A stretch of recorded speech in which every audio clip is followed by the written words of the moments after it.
Então, o meu nome é Negri e eu, junto com o Padilha, vamos apresentar nosso trabalho sobre a Cecília Meirelles. Primeiro, vamos ver o Padilha. Ver não, né? Vamos ouvir o Padilha porque ele não quis mostrar o rosto. Bom, primeiramente, uma boa tarde a todos. Eu, Rafael Padilha e Carlos Negri, no nosso trabalho, vamos falar sobre Cecília Meirelles, que foi uma das mais importantes poetas brasileiras.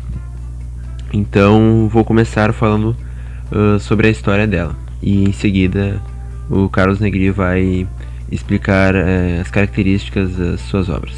Bom, Cecília Benevides de Carvalho Meirelles nasceu em 7 de novembro de 1901, no Rio de Janeiro. Seus pais eram Carlos Alberto de Carvalho Meirelles, funcionário do Banco do Brasil, e Matilde Benevides Meirelles, professora de rede pública de ensino fundamental, na época ensino primário. 3 meses antes de nascer, perde seu pai, e quando tinha 3 anos de idade, perde sua mãe. Criou-a, a partir de então, sua avó, Jacinta Garcia Benevides, que era portuguesa. Conclui seus primeiros estudos, curso primário, em 1910, na Escola Estácio de Sá, ocasião em que recebe de Olavo Bilac, inspetor escolar do Rio de Janeiro, medalha de ouro por ter feito todo o curso com distinção e louvor.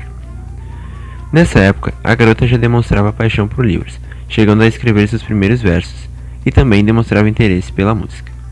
Diplomando-se no curso normal do Instituto de Educação do Rio de Janeiro, em 1917, passa a exercer o magistério primário em escolas oficiais do antigo Distrito Federal. Com 18 anos de idade, em 1919, Cecília publicou seu primeiro livro de poemas, chamado Espectros.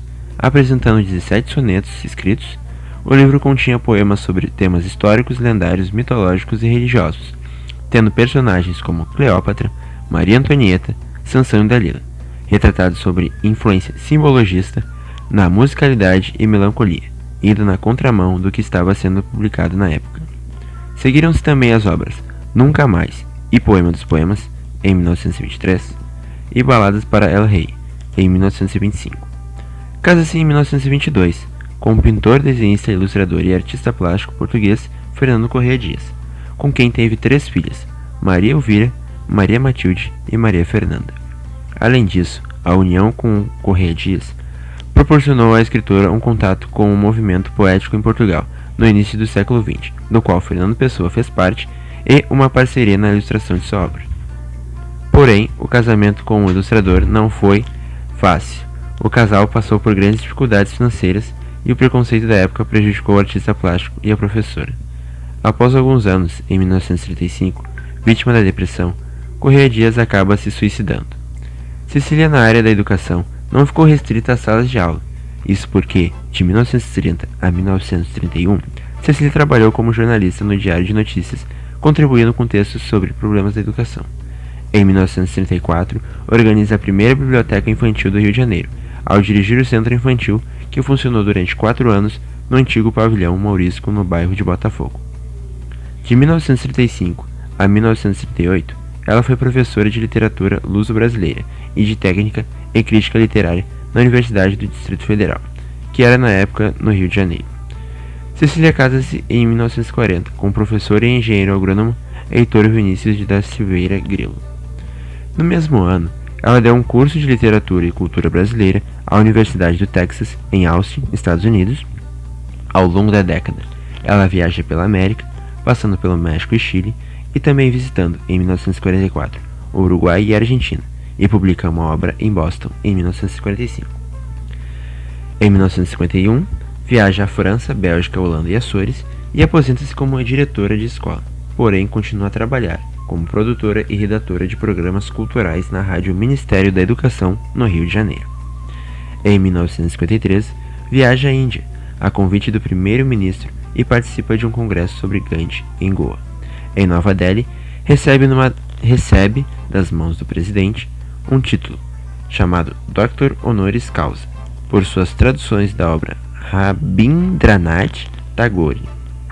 Fez uma nova viagem à Europa em 1954 e em 1958 visita Israel. Infelizmente, a partir de 1962, um câncer no estômago começa a se manifestar. e ela vem a falecer em 9 de novembro de 1964, no Rio de Janeiro, aos 63 anos. Sendo-lhe prestadas grandes homenagens públicas, seu corpo é velado no Ministério da Educação e Cultura. Recebe ainda, em 1964, o Prêmio Jabuti de Poesia, pelo livro Solombra, concedido pela Câmara Brasileira do Livro.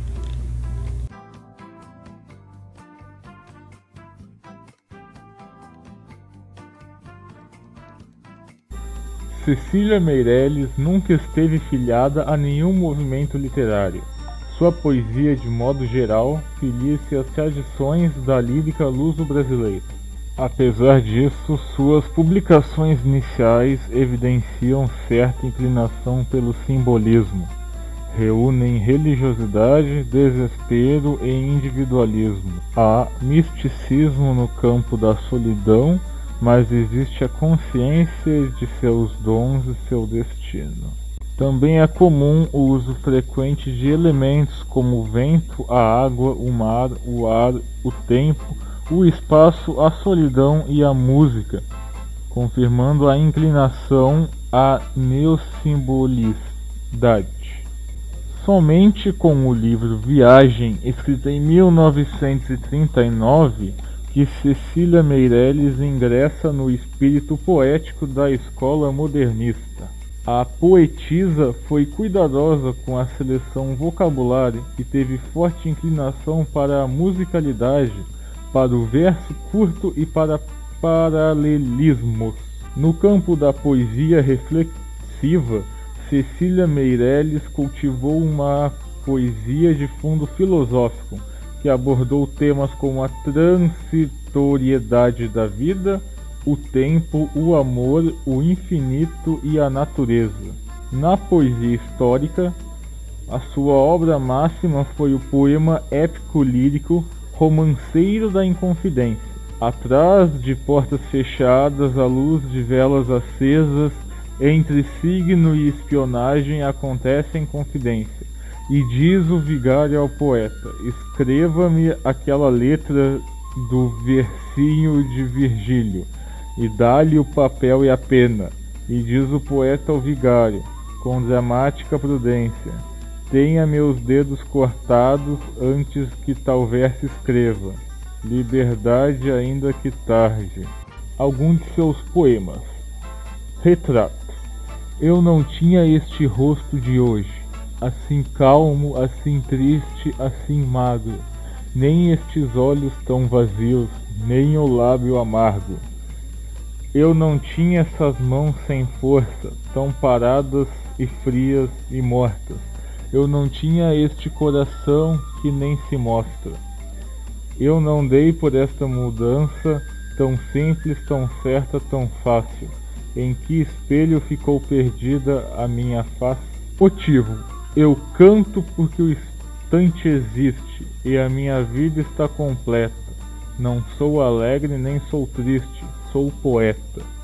Irmão das coisas fugidas, não sinto gozo nem tormento. Atravesso noites e dias no vento. Se desmorono ou se edifico, se permaneço ou me desfaço, não sei, não sei, não sei se fico ou passo. Sei que canto e a canção é tudo, tem sangue eterno e asa ritmada. Um dia sei que estarei mudo, mais nada.